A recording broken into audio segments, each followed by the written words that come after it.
Bharatiya Janata party का इतिहास जनसंघ और आरएसएस से जुड़ा हुआ है। वहीं भारतीय जनसंघ पार्टी की स्थापना 1991 में हुई थी, लेकिन भारतीय जनता पार्टी की स्थापना 1980 में होती है। इतने सालों का गैप है, लेकिन फिर भी जनसंघ से इतिहास कैसे जुड़ा हुआ है और आरएसएस की आइडियोलॉजी को कैसे पार्टी फुलफिल कर रही है, हम इस वीडियो के अंदर ये जानने की कोशिश करेंगे कि देश की आज़ादी से ना कुछ जमींदार और भारत का जो प्रिंसली स्टेट हुआ करती थी, जो भारत के खुद राजा महाराजा थे, वो आज़ादी से खुश नहीं थे और उनके पास में काफ़ी बड़ा उनके रियासत और रजवाड़े हुआ करते थे, जिसके अंदर वो जनता पे किसी भी तरह से टैक्स वसूल करके और ब्रिटिशर्स को जमा कर देते, और जिसकी वजह से ब्रिटिशर्स उनको आज़ादी देते थे अपनी स्टेट, अपने राज्य के अंदर कुछ भी करने को।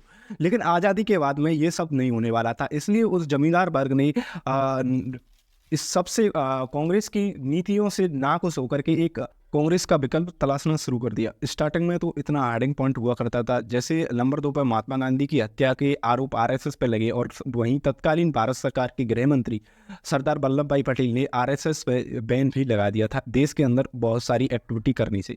लेकिन इससे नाखुश आरएसएस को चाहिए था एक राजनीतिक मंच जिसको कांग्रेस के खिलाफ में आरएसएस यूज कर सके और हिंदुत्व कार्ड को चला करके वो सरकार और सत्ता में आ सके। तो इसके हम वीडियो के अंदर डिटेल स्टडी में समझने की कोशिश करेंगे, इतिहास से समझ के लाएंगे प्रेजेंट तक। Let start the video.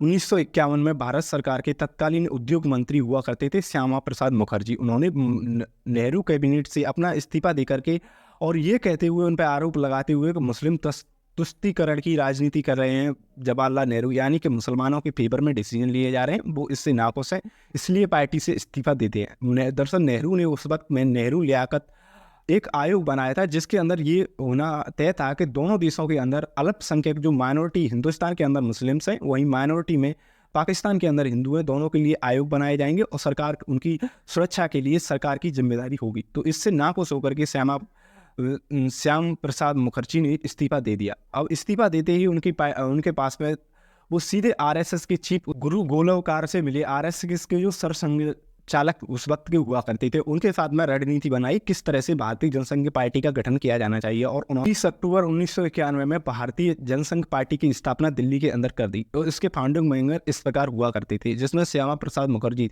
1952 में भारत के अंदर इलेक्शंस होते हैं, चुनाव होते हैं, जिसके अंदर केवल 94 सीटों पर भारतीय जनसंघ पार्टी अपने उम्मीदवार उतारती है, लेकिन उसके रिजल्ट काफ़ी बेहतरीन बुरे आते हैं और केवल 3 ही सदस्य उनकी लोकसभा सीटों पर जीत पाते हैं स्टार्टिंग में। ये काफ़ी बड़ा रिजल्ट था, 3 सीटें उनको मिलने में वो अपनी जीत जाहिर कर पाते। 3 लोकसभा सदस्यों को जीतने के बाद में भारतीय जनसंघ पार्टी ने मेनली 3 मुद्दों पर पूरे देश के अंदर आवाज़ उठाना शुरू कर दी। उसमें थी समान नागरिक संहिता बिल पर, यानी यूसीसी, यूनिफॉर्म सिविल कोड, पूरे देश के अंदर एक कानून होना चाहिए, इस पर उन्होंने जोर दिया और पूरे देश के अंदर इसके प्रति आवाज़ उठाने के लिए उन्होंने अपनी आवाज़ को बुलंद करना स्टार्ट कर दिया। इसके पीछे कई सारे मोटिव छिपे हुए रह सकते थे, जिस तरह से उसमें एससी कैटेगरी के लिए रिजर्वेशन की बात की जा रही थी संविधान के अंदर, और कई सारे ऐसे कॉन्स्टिट्यूशनल संवैधानिक अधिकार दिए गए थे देश की विभिन्न जातियों को, जो दबे कुचले हैं निम्न जातियों को। इसके खिलाफ में डायरेक्ट आवाज़ न उठा करके भारतीय जनसंघ पार्टी ने इसके विरुद्ध में ये आवाज़ उठाई कि पूरे देश के लिए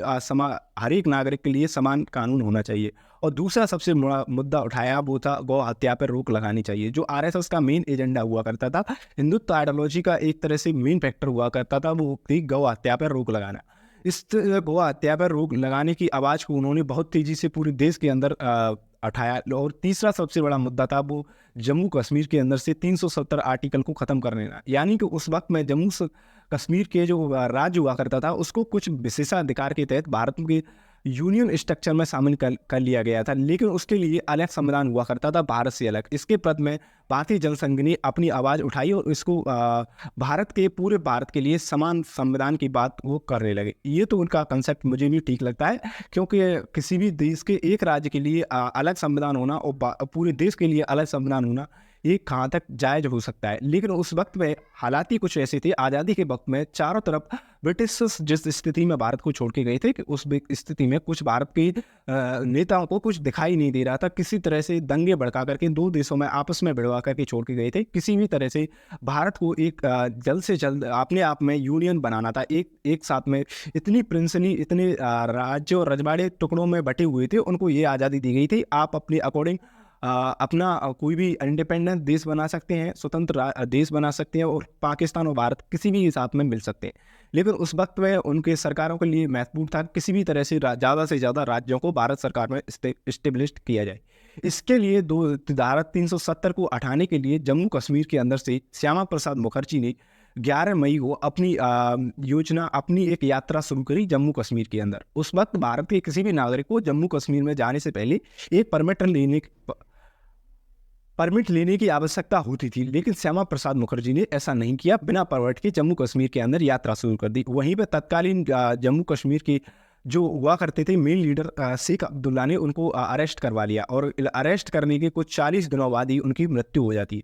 आप इन भारतीय जनसंघ के जो भी लीडर्स हैं, जो भी अध्यक्ष रहे हैं, चेयरमैन रहे हैं नेशनल लेवल पर, उनकी एक तस्वीर देखिए जिसमें आप एक चीज़ नोटिस करेंगे, वो जितने भी अधिक से अधिक अपर कास्ट से बिलोंग करते हैं यानी ऊंची जातियों के वर्ग के जनसंघ के अध्यक्ष बनाए जाते थे, क्योंकि ये पार्टी उन्हीं की आइडियोलॉजी के इर्द गिर्द घूमती थी। क्योंकि अपर कास्ट की जो राजनीति ऊंची जाति के लोगों की इस देश के अंदर जनसंख्या में परसेंटेज कम था, उनकी भागीदारी कम थी, और लेकिन संसाधनों पर उनका अधिकतर कब्जा था।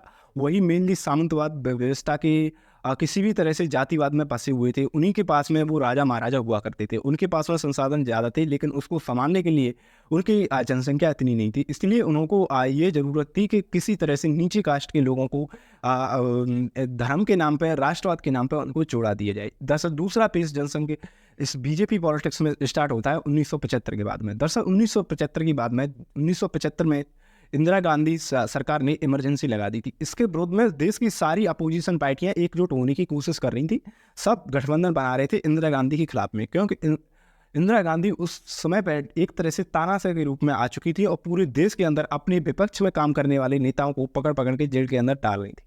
तो इसी बीच में 1975 में एक गठबंधन बनता है जिसका नाम आता है जनता दल। जनता दल के अंदर संयुक्त सोशलिस्ट पार्टी और कांग्रेस का एक ग्रुप, कांग्रेस ओ और भारतीय लोकदल और भारतीय जनसंघ मिलकर के एक संगठन बनाते हैं जिसका नाम गठबंधन बनाते हैं। इसका नाम दिया जाता है जनता दल। 73 में सरकार भी बनती है जिसके प्रधानमंत्री बनते हैं मोरारजी देसाई। दरअसल शुरुआत से ही जनता दल कई टुकड़ों में बटा हुआ था, जिसमें एक ग्रुप था मोरारजी देसाई का, एक ग्रुप था चौधरी चरण सिंह का, एक ग्रुप था जनसंघ से आए हुए लीडर्स का, उन नेताओं का जो जनसंघ की आरएसएस की पॉलिटिक्स से आकर के इस जनता दल में मिल गई, तो उनका भी एक ग्रुप था। दरअसल इनमें कॉन्फ्लिक्ट स्टार्ट हो जाता है 1978 में। 1978 में एक समाजवादी नेता मधु लिमये इस बात पर प्रश्न उठाना चालू कर देते हैं कि किस तरह से जनसंघ से जो नेता आए हैं उनके संगठनों की सदस्यता है, यानी कि जो जनसंघ के लीडर्स हैं वो एक तो जनसंघ के भारतीय जनसंघ पार्टी के अध्यक्ष के रूप में उनके पास में सदस्यता थी, और आरएसएस भारतीय राष्ट्रीय स्वयंसेवक संघ की उनके पास में सदस्यता थी। तो उन्होंने कहा कि ये नहीं चलेगा, आपको या तो आरएसएस छोड़ना पड़ेगा या जनसंघ की सदस्यता छोड़नी पड़ेगी, आपको एक सदस्यता चुननी होगी। लेकिन इस बात पर जनसंघ के जो जितने भी नेता थे वो एकजुट हो जाते हैं और किसी भी वक्त किसी भी कीमत पर आरएसएस की सदस्यता छोड़ने को वो राजी नहीं होते हैं। इसलिए 1978 में वो मोरारजी देसाई सरकार से अपना समर्थन उठा लेते हैं। उस समर्थन पीछे करने की वजह से मोरारजी देसाई की सरकार गिर जाती है। वहीं पर उस वक्त में चौधरी चरण सिंह कांग्रेस के समर्थन से सरकार बनाने में सफल होते हैं। 1980 में लोकसभा सीट के लिए फिर दोबारा से चुनाव होते हैं। 1980 में चुनाव होने के बाद में जनता दल की बुरी तरह से हार होती है। इस वक्त में जनता दल की राष्ट्रीय कार्यकारिणी समिति की एक बैठक होती है, उसमें इस बात पर बैन लगा दिया जाता है कि कोई भी व्यक्ति एक की सदस्यता रख सकता है, और जितने भी नेता जनसंघ से आए हुए हैं उनके पास में आरएसएस की सदस्यता नहीं चलेगी। यानी कि जनता दल के जितने लीडर्स थे उनका रुख एक सख्त था कि किसी भी तरह से आरएसएस के जो नेता हैं जो हिंदुत्व का कार्ड खेलते हैं उनको अपनी पार्टी के अंदर नहीं आने देंगे, क्योंकि जनता दल अपना सपोर्ट देखती थी जो ओबीसी पॉलिटिक्स के अंदर, यानी कि जितने भी फार्मर्स हैं, भूमिहार मजदूर हैं, उनकी एक तरह से मसीहा के रूप में जनता दल काम करना चाहती थी। लेकिन जिस तरह से आरएसएस की आइडियोलॉजी मेनली अपर कास्ट पर डोमिनेट थी, लैंडलॉर्ड सोसाइटी पे, तो वो ऐसे कैसे अपनी पार्टी के अंदर ही रख सकते थे कि जिनके खिलाफ में वो लड़ाई लड़ने की कोशिश कर रहे हैं उन्हीं को अपनी पार्टी के अंदर रख सकते हैं। तो इसलिए उन्होंने इस चीज़ पे बैन लगा दिया।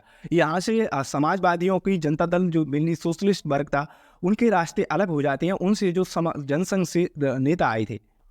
भारतीय जनता पार्टी की स्थापना, दरअसल जितने भी जनसंघ से नेता जो जनता दल में गए थे उनके पास में ये संकट आ गया था कि अब उनको नए राजनीतिक दल की तलाश थी। इसलिए उनको इसको अपनी डिमांड को फुलफिल करने के लिए अटल बिहारी वाजपेयी और लाल कृष्ण आडवाणी 1980 में दिल्ली के अंदर भारतीय जनता पार्टी का गठन करते हैं, नया निर्माण करते हैं। वहीं हम अगर पार्टी सिंबल की बात करें तो जब भारतीय जनसंघ का जो पार्टी सिंबल था वो था एक भगवा रंग का झंडा और उसके ऊपर दीपक, यानी हिंदुत्व की पहचान। और वहीं बीजेपी का जो पार्टी सिंबल बनाया गया वो था कमल का फूल। कमल के फूल को एक तरह से राष्ट्रवाद के रूप में देखा जाता था, क्योंकि जो भी जितने भी क्रांतिकारी थे उन्होंने ब्रिटिश सत्ता के खिलाफ में कमल का प्रयोग किया था, और इससे हिंदू परंपराओं के अंदर भी कमल का एक अलग ही महत्व है, इसलिए वो कमल को ही पार्टी का सिंबल बनाते हैं।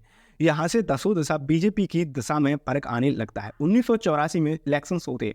1984 में इंदिरा गांधी की हत्या के कारण पूरे देश में इंदिरा गांधी के समर्थन के लिए पूरे देश एकजुट था, क्योंकि उनको जिस तरह से इंदिरा गांधी की हत्या की गई थी इसलिए देश की सहानुभूति इंदिरा गांधी के साथ थी। और कांग्रेस की इस आंधी में बीजेपी को केवल 2 ही सीट हासिल हो पाते हैं, और जिसमें अटल बिहारी वाजपेयी खुद चुनाव हार जाते हैं लोकसभा सीट से। इसके बाद में अब 1986 में लाल कृष्ण आडवाणी बीजेपी के नए अध्यक्ष बनते हैं, और उनको अब बीजेपी को एक अपर लेवल पर ले जाना था। हिंदुत्व का कार्ड किसी भी तरह से चला करके उनको सत्ता में आने के लिए जहोजिद किसी भी तरह से डिप्लोमेट कुछ भी करके उनको सत्ता में बीजेपी को लाना था, इसलिए वो तैयार हो जाते हैं। 1989 में राजीव गांधी की तत्कालीन सरकार पर ये आरोप लगने शुरू हो जाते हैं, बोफोर्स घोटाले के अंदर उनकी सरकार भी गिर जाती है। बीजेपी हिंदुत्व के कार्ड पर आगे बढ़ने के लिए, हिंदुत्व के एजेंडे पे आगे बढ़ने का फैसला भी कर चुकी थी। 1989 में पालमपुर अधिवेशन के अंदर ये फैसला लिया जाता है कि बीजेपी राम मंदिर निर्माण के लिए पूरे देश में आंदोलन चलाएगी, और उस विवादित स्थल पर मंदिर निर्माण के लिए पूरे देश में आंदोलन चलाएगी। और इसके लिए अब बीजेपी के अंदर क्लियर रास्ता था उनके पास में कि किस तरह से राम को पॉलिटिक्स के अंदर लाया जाए, जिससे ही बीजेपी को फायदा हो सकता है। क्योंकि जो भी लोअर कास्ट है, मेनली जिनके पास में वोट बैंक है, वो वोट बैंक की तरह काम करती हैं, वो उनसे केवल एक ही शर्त पर जुड़ेंगी, वो है धर्म के नाम पर। धर्म के नाम पर कास्ट को जोड़ने के लिए बीजेपी ने ये कार्ड खेलना शुरू कर दिया।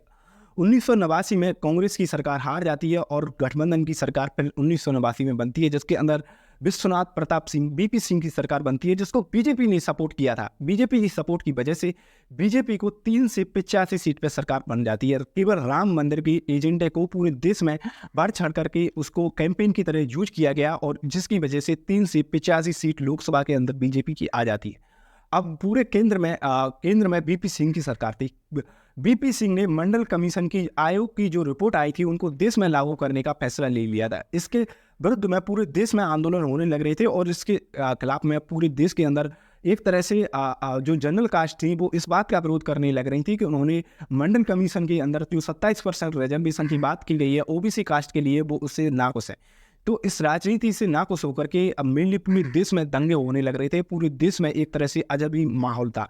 जनरल कास्ट के पास में कोई ऑप्शन ही नहीं था, और उन्होंने बीजेपी की एक तरह से इसको काउंटर बैलेंस करने के लिए मंडल कमीशन से जो ओबीसी पॉलिटिक्स को फायदा होने वाला था उसको काउंटर बैलेंस करने के लिए लाल कृष्ण आडवाणी ने राम मंदिर के मुद्दे को एक तरह से बढ़ चढ़ करके एक तरह से बड़ा मुद्दा बनाने में वो कामयाब रही, और वो बीपी सिंह सरकार से अपना समर्थन वापस ले लेते हैं। और समर्थन वापस लेने की वजह से बीपी सिंह की सरकार गिर जाती है। और सरकार गिरने के बाद में लेकिन मंडल कमीशन तो यहाँ से लागू हो ही जाता है। नया पेश आता है बीजेपी पॉलिटिक्स के अंदर अटल आडवाणी युग, हिंदुत्व की धार। दरअसल जब उन्होंने देश के अंदर राम मंदिर की आवाज उठाने की वजह से बीजेपी को पूरे देश के 3 राज्यों में सरकार बनाने का अवसर प्राप्त हो जाता है। यानी कि राज्य स्तर पर जो चीफ मिनिस्टर बनते हैं उसमें 3 राज्यों में बीजेपी सरकार बनाने में सफल रहती है। उसमें मध्य प्रदेश, हिमाचल प्रदेश और राजस्थान। और इन्हीं को पार्टी के उन्होंने अपने मुख्यमंत्री बनाए, और पार्टी का ग्राफ मेनली दिन से दिन प्रतिदिन बढ़ता चला जा रहा है। 25 सितंबर 1990 वो दीनदयाल उपाध्याय की जयंती में, जो भारतीय जनसंघ के अध्यक्ष रहे थे, उनकी जयंती के उपलक्ष्य में लाल कृष्ण आडवाणी गुजरात के सोमनाथ से एक रथ यात्रा शुरू करते हैं। इसका नाम रखते हैं राम रथ यात्रा।